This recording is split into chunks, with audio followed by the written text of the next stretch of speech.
Is the state ready to call their first witness? Yes, Your Honor. The state calls Keri Winkler.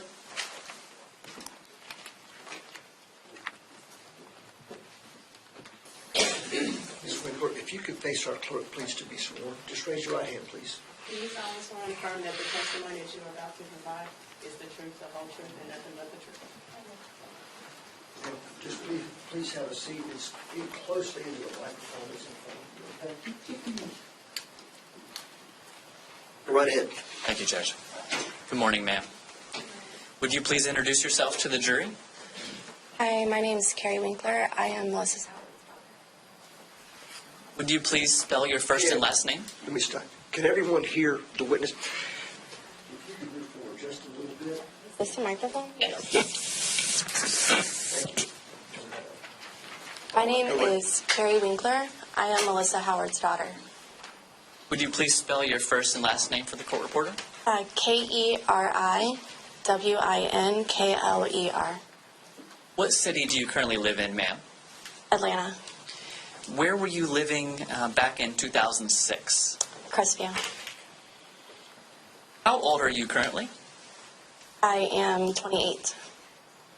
And how old were you in January of 2006? 15. Were you in school at the time? I was. Where did you go to school? Crestview High School. What grade were you in? 10th. You said that you lived in Crestview in 2006. Who did you live with? My mom. Do you remember your mom's address? 222 Tippett Court.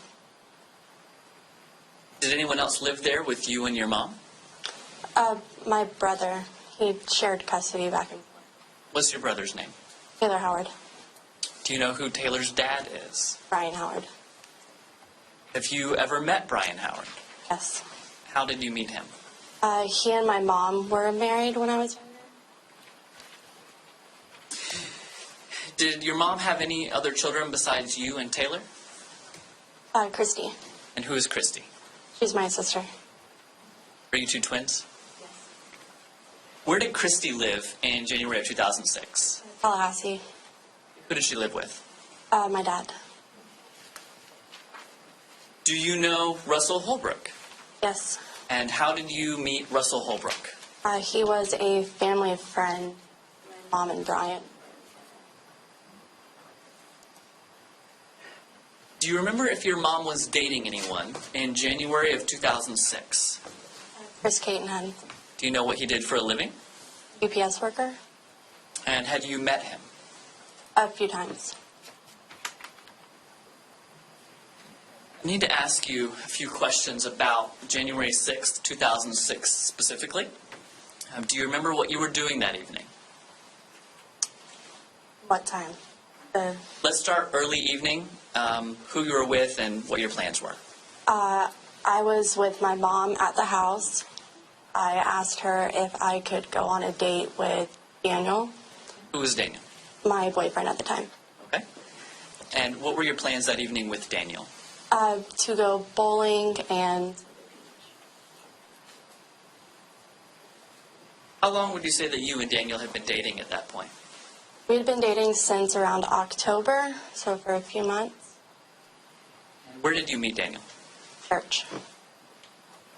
Now, for your date that night, how did you and Daniel meet up so that you could go bowling into the beach? Pick you up. I can't recall. Was anyone else at home when Daniel came and picked you up? Not that I recall. Were you home with your mom at any point that afternoon or evening? Yes. While you were there, was she drinking any beer? Not that I recall. And do you recall if there were any beer bottles on the counter? No. Did you have a curfew that night? I did. What time was your curfew? 11. Now, while you were out on your date, did you have any communication with your mom? She called me. And do you know what time she called you? Do not. What time did you get back home from your date with Daniel? It was close to 11. Could you walk us through what happened when you got home Did you go straight to the door? Did you stay in the car? Just give us a sense of what happened when you got back to your mom's house. When we pulled in, we stood in front of the porch for a little bit to say goodbye. Okay. And then when we said goodbye, I went to open the door and it was locked and I couldn't get it.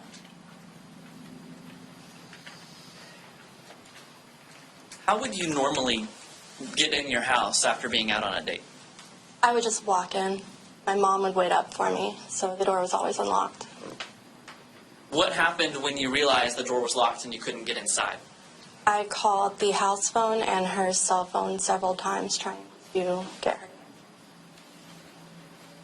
Did she ever answer? Did anyone else come to the house while you and Daniel were still there? Chris Catenhead. What did you do once Chris arrived? He arrived, we spoke, said that he had been trying to get a hold of Mom, couldn't get a hold of her, so he came back to the house. Did you try any other way to get into the house? I did. I went to our backyard and jumped the fence to see. We had two doors in the back, and I tried to get in. And since that didn't work, I jumped back over, and Daniel suggested getting a credit card to try and jimmy the front door open. Did your mom have any pets? We had a chocolate lab, What was the dog's name? Rusty. Did you see Rusty in any of this point? He was in the backyard. Was that normal? Only when he was being let out to go to the bathroom, he was an inside dog.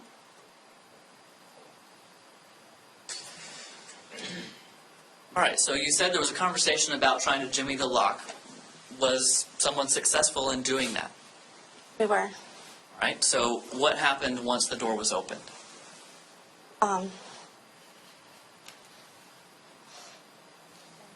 It's okay, ma'am. Take your time.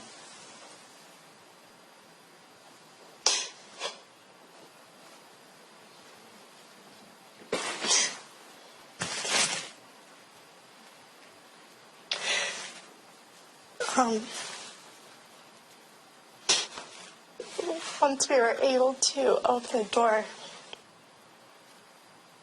I went into the front foyer and I turned the light on. What did you see once there was better light? My mom lying there. Could you describe the layout of what you could see and where you saw your mom's body? The foyer is in the very front, which opens up to the living room. And we had a huge entertainment center on the back wall, and she was lying on the wall all the way across. What did you do once you realized that your mom was there? I What did ran you back do? out. Where were Chris and Daniel while this was going on? When I ran out, they stepped in. Where did you go once you ran out of the house? I ran over next door to our neighbor, Miss Deetra. Did you ever go back into the house that night?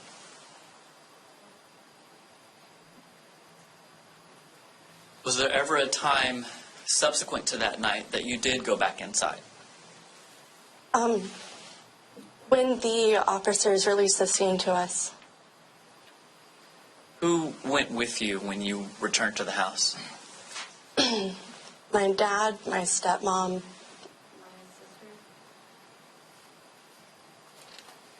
Were there any items that you personally are aware of that could not be accounted for after your mom was murdered?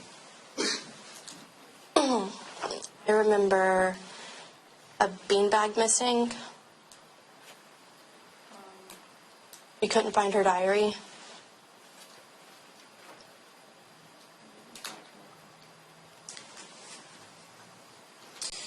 Did your mom's house have an alarm system? Yes, How often would that be used? Anytime we were going to bed, she would turn it on. Anytime we left the house, she would turn it on. Would she have it on while she was there if she wasn't sleeping? I don't think so. Did your mom's house have any video cameras? Yes. Where? There was one on the front porch, and she told me there was one in the living room.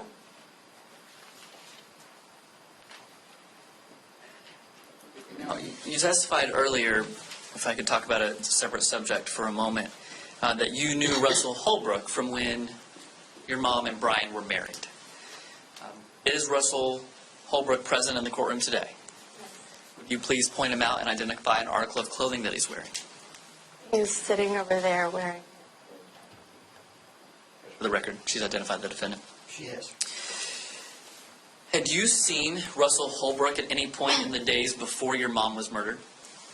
The Wednesday before. Where that Wednesday prior did you see Russell Holbrook? Where were you specifically when you saw him?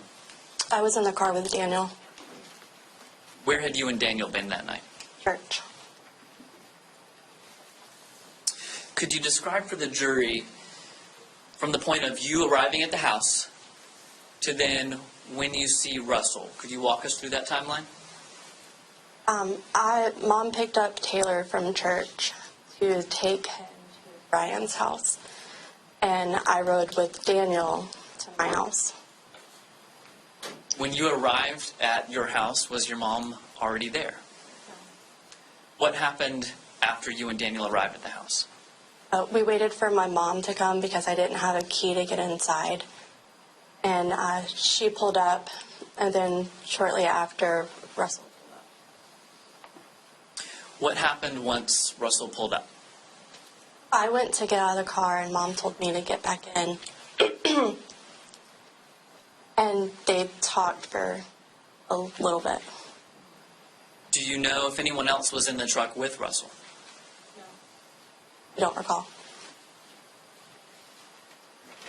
Did you get back in the car? Yes. Do you know the content of the conversation between Russell and your mom? Were you able to observe their interaction? Yes. Could you describe anything that you observed while they were interacting? They just conversed for a little bit, and then she made some kind of gesture.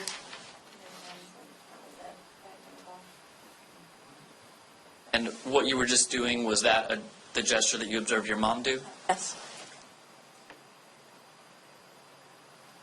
How long was Russell at your house? Not very long. Now, prior to seeing Russell on that Wednesday night, how long had it been since you had seen him before then? A while. Were there any recent days in the weeks leading up to that you saw him? No. How about the months? Couple years.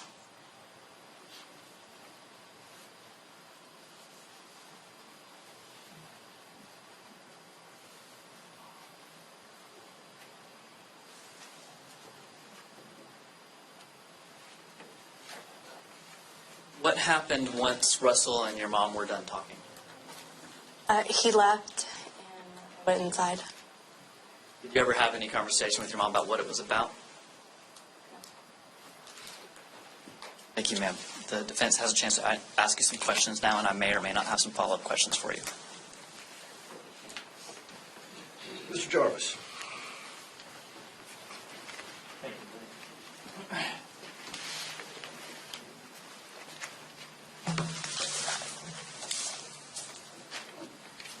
Good morning, Ms. Winkler.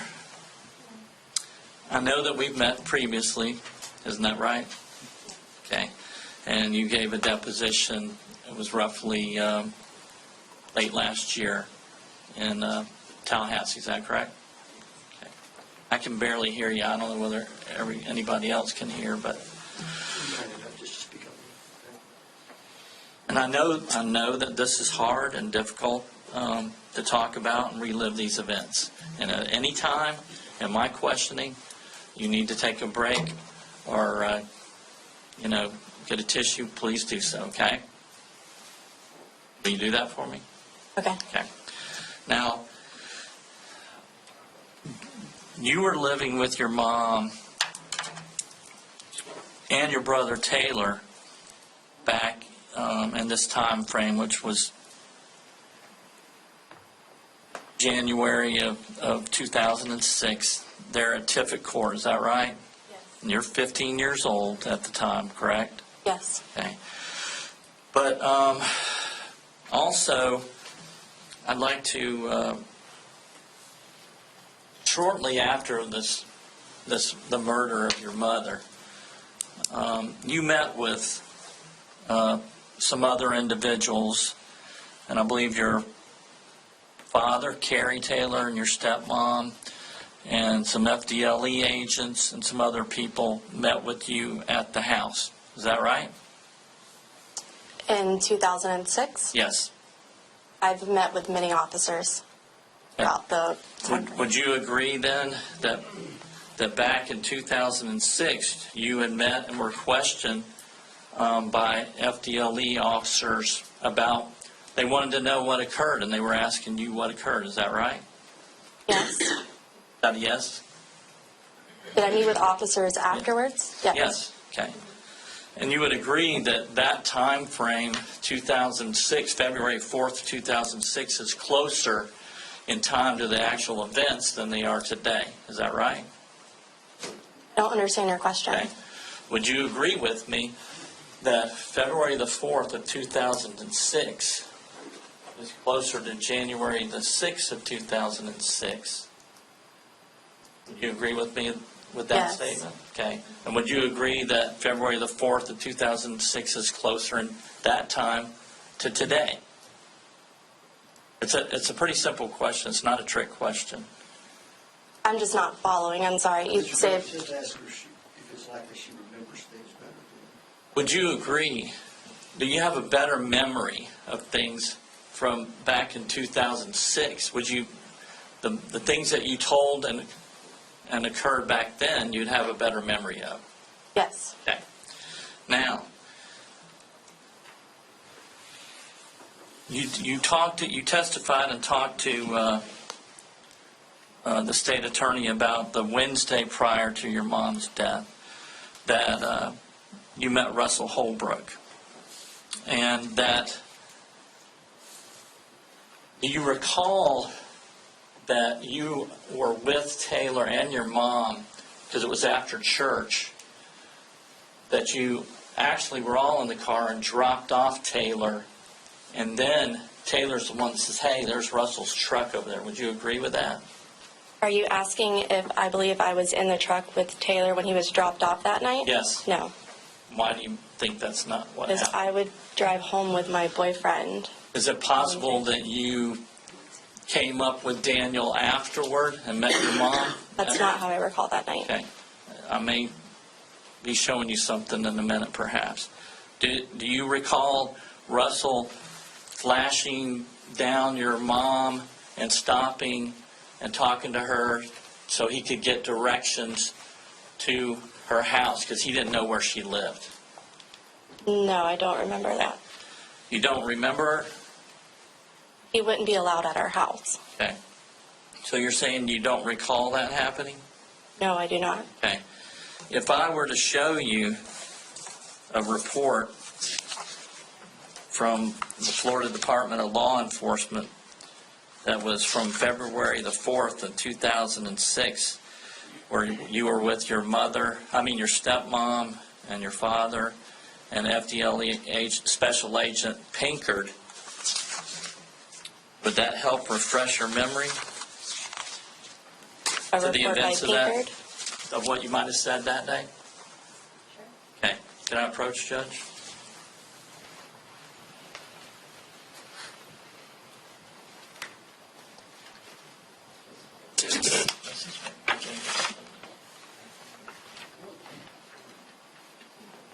Counsel, everyone approach.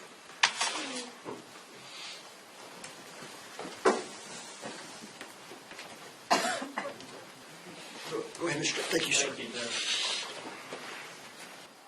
Ms. Winkler advised.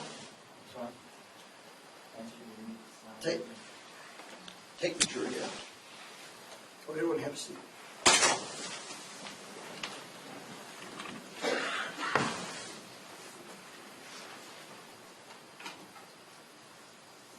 Our witness has testified based on a very legitimate question about an episode that she doesn't recall occurring, where lights were flashed. Mr. Holbrook's question was then asked if there's anything that might refresh her memory. Is there anything that might refresh her memory? Nothing?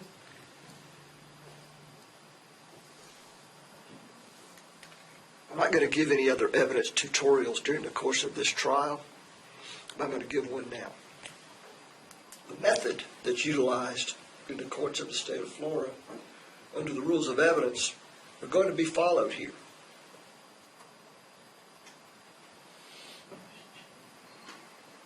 There will be no private conversations that no one can hear between an attorney and a witness on the stand.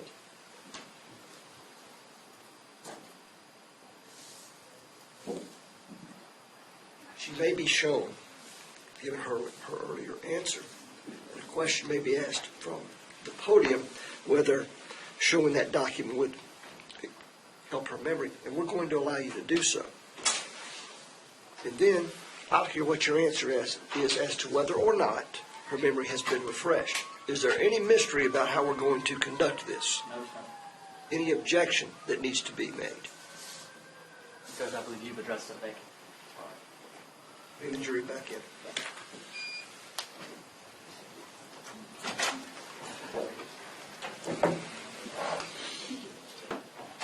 Give me a minute. They didn't know. In fairness, the jury had no idea we would only be out 1 minute. And so when they're ready, we'll be bringing them back in. Okay. So everyone can have a seat and we'll wait until that time. Really? We'll be in recess 10 minutes then. All right. All rise, please.